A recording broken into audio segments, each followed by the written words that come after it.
যারা টিভির সামনে পরিবার নিয়ে বসে ম্যাচ দেখেন তারা এবার বিশ্বকাপের ম্যাচ দেখা থেকে বঞ্চিত হতে পারেন। প্রতি 4 বছর পর পর বাংলাদেশ দুই ভাগ হয়ে যায়, ব্রাজিল আর আর্জেন্টিনা নিয়ে।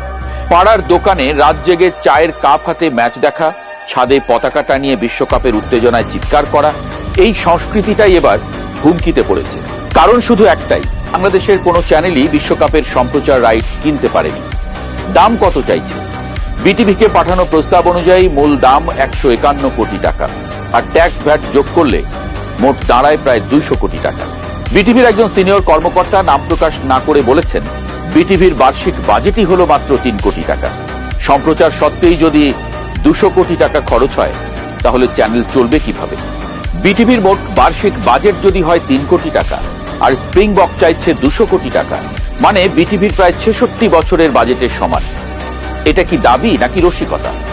যদিও রাইট কেনায় আগ্রহ দেখিয়েছিল টি স্পোর্টস আর স্টার নিউজ, কিন্তু দামে একটুও ছাড় দেয়নি স্প্রিং বক।